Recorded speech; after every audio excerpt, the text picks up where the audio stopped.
माशाअल्लाह, सुभान अल्लाह, क्या कारीगरी है। इस फनकार ने तो खुदा की कुदरत को ही बदल कर रख दिया। इस कारीगर को हम 5 लाख नहीं 50 लाख देंगे। और मेरे प्यारे दोस्तों, क्या हालचाल, सब मजे में। और अगर नहीं भी हैं तो कोई बात नहीं, इस वीडियो को देखकर हो जाएंगे, क्योंकि आज की इस वीडियो में हम आपको कारीगरों और कुछ बेवकूफ़ों के ऐसे बेवकूफ़ी भरे कारनामे दिखाएंगे जिनको देखकर आपका भी हंसते हंसते पेट दर्द हो जाएगा। लेकिन बॉस, इसके लिए आपको वीडियो को पूरा अंत तक देखना होगा, क्योंकि लास्ट में तो और भी ज़्यादा मज़ा आएगा। तो चलिए फिर बिना टाइम वेस्ट किए शुरू करें हम आज की इस मज़ेदार वीडियो को। दोस्तों, अभी के टाइम पर लगभग सभी लोग अपने घरों में सीट टॉयलेट ही बनवा रहे हैं। अब यही बात सोचकर ये भाई साहब भी सीट टॉयलेट ले आए, लेकिन इन्होंने जिस मिस्त्री से टॉयलेट बनवाया वो कुछ ज्यादा ही दिमागदार निकला और उसने ऐसा टॉयलेट बना दिया। अब इस टॉयलेट को देखकर तो मकान मालिक पर खून सवार है, लेकिन मिस्त्री फरार है। दोस्तों, लॉकडाउन के टाइम पर स्कूलों की ऑनलाइन पढ़ाई चल रही थी। अब इसी पढ़ाई के चलते एक पिता ने अपने बच्चों से पूछा कि बेटा, आज तुमने ऑनलाइन क्लास में क्या सीखा। तो इस पर बच्चों ने अपने पापा के सामने उनके आज के ज्ञान को इस तरह से बताया कि भाई साहब, मेरी तो अभी तक हंसी नहीं रुकी। और दूसरे वाले बच्चे ने तो बिल्कुल कमाल ही कर दिया।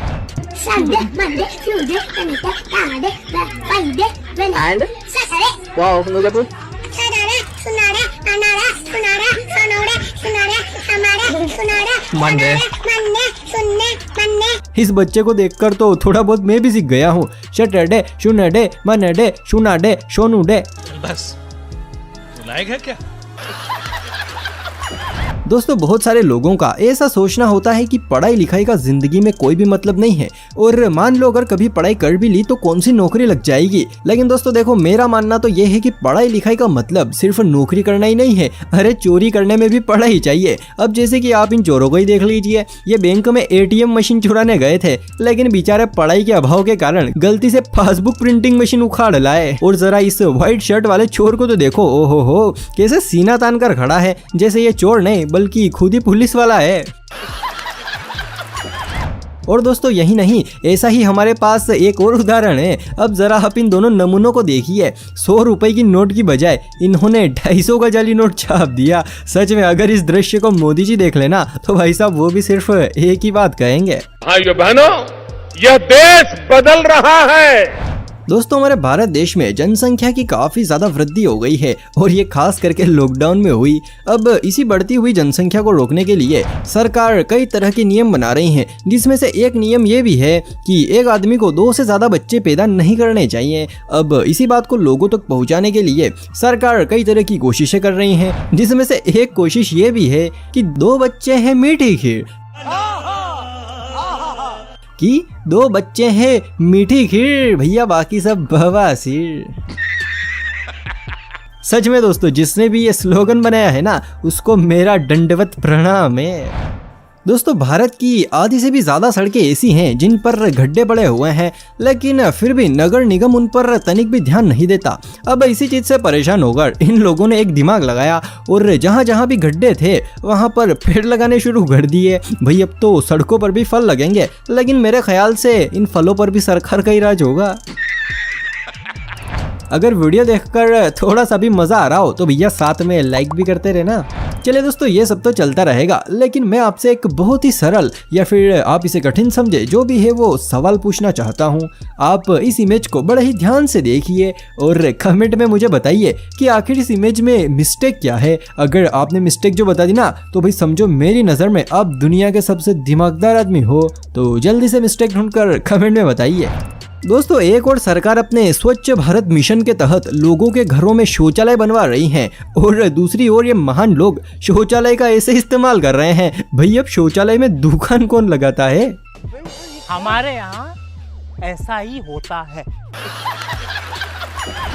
दोस्तों, RCC रोड अक्सर बनाने के कुछ ही सालों बाद बीच में से फट जाते हैं। खैर, अब तो ऐसा नहीं होता है, क्योंकि ठेकेदार सड़कों के बीच में कट लगाने लगे हैं, लेकिन पहले अक्सर ऐसा ही होता था। जैसे कि अब आप इस सड़क को ही देख लीजिए, यहाँ पर यह सड़क फट गई थी, तो फिर क्या, किसी तेजस्वी पुरुष ने आकर इसको टेप से चिपका दिया। वाह भाई, मानना पड़ेगा, क्या दिमाग लगाया है। अब तो ये सड़क भी अमर हो गई।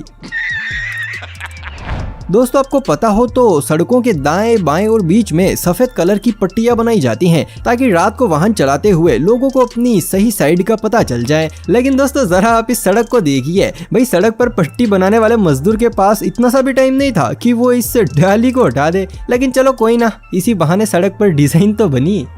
ये बड़ी अच्छी बात कही आप। दोस्तों हम इंसानों में तो देखो सभी के परिवार होते हैं कि ये हमारा परिवार है और ये आपका परिवार है। लेकिन दोस्तों क्या आपने कभी गांव और शहरों का परिवार देखा है? नहीं देखा? चलिए कोई बात नहीं, हम दिखाते हैं। गांव का नाम है बाप, फिर दूसरा गांव है जिसका नाम है बीवी, फिर साली, फिर सहेली और फिर जेठानी और देवरानी। सच में अगर दादा दादी और पोता पोती जो मिल गए ना तो भैया पूरी फैमिली कंप्लीट हो जाएगी। दोस्तों कुछ लड़कियों में अब तक टिकटॉक का भूत सवार है और उन्हें जब भी मौका मिलता है वो अपना टैलेंट दिखाना शुरू कर देती हैं। अब जैसे कि यहाँ पर ये मोहतरमा अपना एक डांस का वीडियो शूट कर रही थी, लेकिन भाई डांस करते करते इनके साथ कुछ ऐसा कांड हो गया कि भाई साहब मैडम तो बस अपना पिछवाड़ा ही मलती रह गई।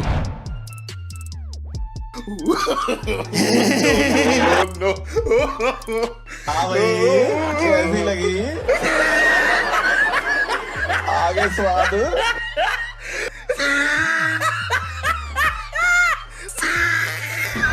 दोस्तों जिंदगी में ऐसे बहुत सारे काम होते हैं जो कि हमें दूसरों से छुपा कर करने पड़ते हैं, जैसे कि टॉयलेट। ये जिंदगी का एक ऐसा दूसरा काम है जो हमें लोगों से छुपा कर करना पड़ता है। और हाँ, मैंने दूसरा बोला, पहला नहीं बोला।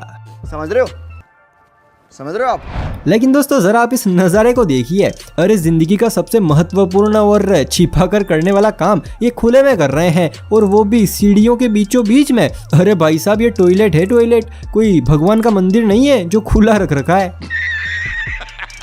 दोस्तों बरसात के पानी को निकालने के लिए अक्सर सड़कों पर नाले बनाते हैं ताकि सड़कों का सारा पानी उनसे होकर बाहर निकल जाए। लेकिन दोस्तों जरा आप इस नाले को देखिए, भाई इसको देखकर तो ऐसा लगता है जैसे ये छोटी मोटी बारिशों के लिए नहीं बल्कि बाढ़ जैसे बड़े हालातों के लिए बनाया गया हो।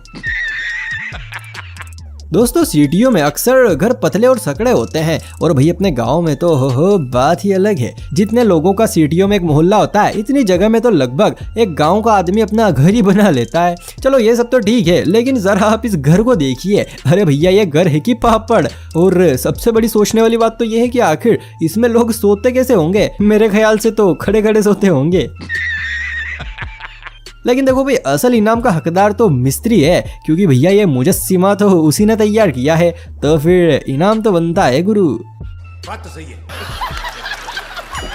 चलिए दोस्तों हर बार की तरह इस बार भी जाते जाते आप मेरे एक सवाल का जवाब देते जाइए। वैसे ये सवाल नहीं है, एक मेरा ही कंफ्यूजन है। अब कंफ्यूजन ये है कि इस बंदे के हाथ में लैपटॉप है या फिर कैलेंडर। वैसे मुझे तो लैपटॉप लग रहा है, लेकिन क्या पता हमारे यहाँ पर कुछ भी हो सकता है। और हाँ, आपने वीडियो को यहाँ तक देखा है तो भैया पक्का आपको मजा आया होगा, लेकिन फिर भी मुझे पता है आप हमारे चैनल को सब्सक्राइब नहीं करेंगे। अरे कोई बात नहीं, मत करो, लेकिन भैया कम से कम एक लाइक तो कर दो, मुझे थोड़ी तो खुशी मिलेगी। तो चलिए फिर आज के इस मजेदार वीडियो को हम यहीं पर समाप्त करते हैं।